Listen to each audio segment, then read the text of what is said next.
everyone. It's another Wednesday today, so I figured I'd release another video on some choir basics, things that we can work on while we're at home. So if you guys remember last week we talked about posture, how we want to be standing upright with our faces pointing out with a nice perpendicular angle, with our shoulders kind of back, legs nice and shoulder width apart. All of that good stuff. Today we're going to build upon that. Today we're going to talk about where we want to place our voice.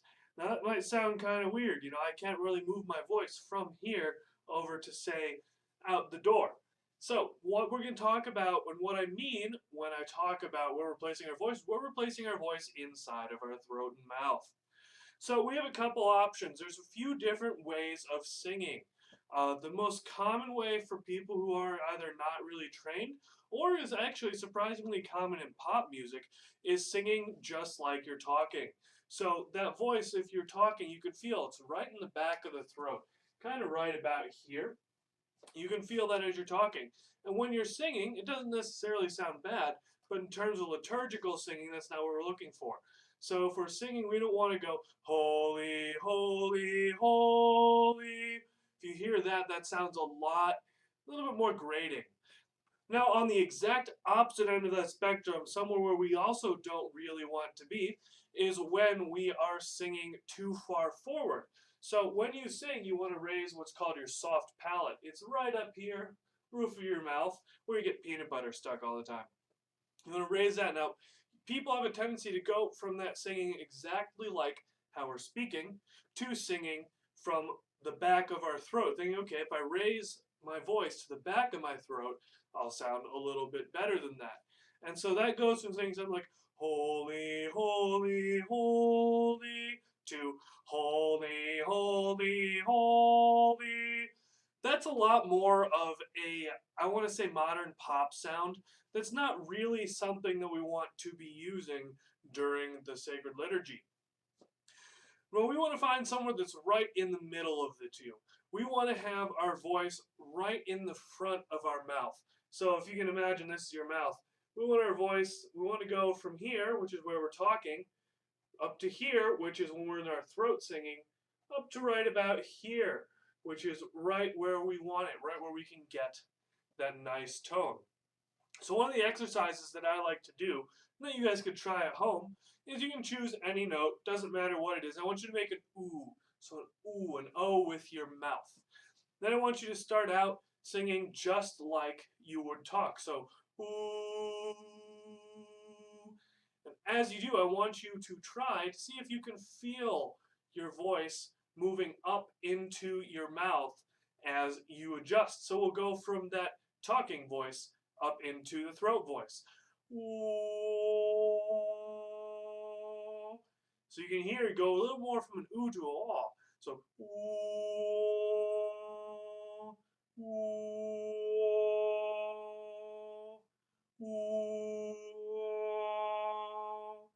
so we can do that a couple times until you're comfortable with that transition. Then I want you to take it all the way. I want you to go from that nice singing or talking voice, like what we're doing now, to that back of the throat, then see if you can force it to the front of the throat, all while keeping that nice O shape on your mouth. So it'll go like this.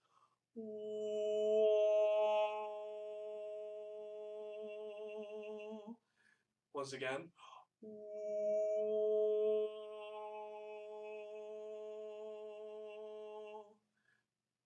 That's about where we're going to want to be singing for our hymn singing. So, when we're doing hymns, so the recessional, the processional, if we do any Eucharistic hymn, stuff like that, we're going to want to be in that front of the throat.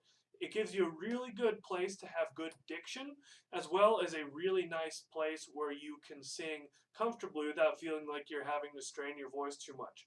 So it ends up being something like, holy, holy, holy, as opposed to holy, holy, holy.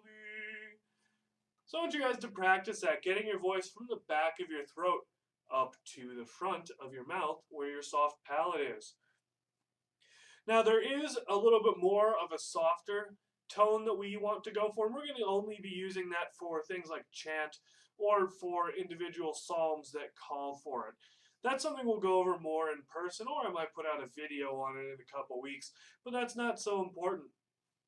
So once we've got that really nice sound coming from our chest up into our mouth and from the front, so ooh, then we can play around with movement.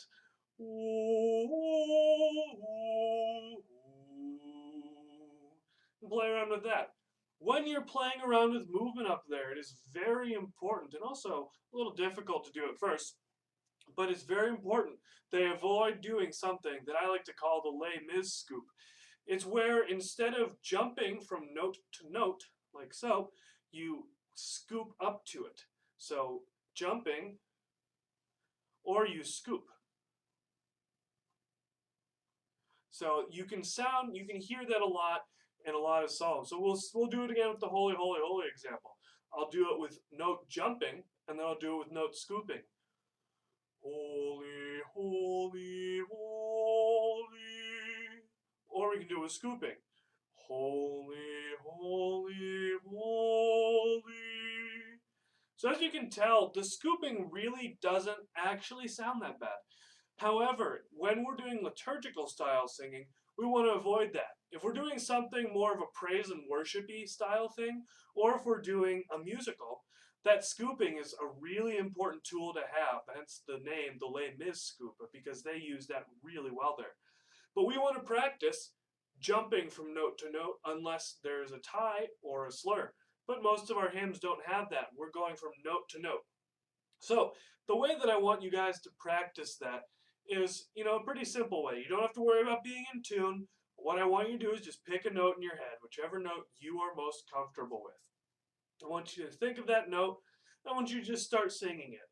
Oh. And then what I want you to do is go up and down. So I want you to go, oh, oh, oh, oh, oh, oh. And I want you to just do that up and down a couple of times, keeping nice space between each note. Don't try to count them together. Keep nice space between each note. Once you've got that space down really well and you can jump from note to note really confidently, I want you to work on trying to get those spaces closer and closer together. So you can go, oh, oh, oh, oh, oh, oh. And I want you to do that and see how fast you can make it. See how close together you can make those spaces. And then try it on a different note or try it on a different interval. So instead of maybe going for fifths, you can go for thirds.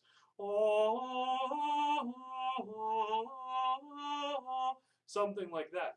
Practice keeping the space between those notes. Even if you have to not hold a note for the whole value in order to prepare for the next note, I would like you to practice doing that. So once again, keep that voice in the front of your mouth and maintain good posture as well as maintaining good space between notes so we don't slur or scoop our notes. I'll go in more depth into all three of these at some point, but for right now, this is just a general overview with one or two of the exercises that you can try. So once again, thank you for bearing with me for this impromptu Wednesday practice session. I hope I get to see you guys all very soon once we are allowed out of the house. So once again, thank you and have a wonderful, blessed day.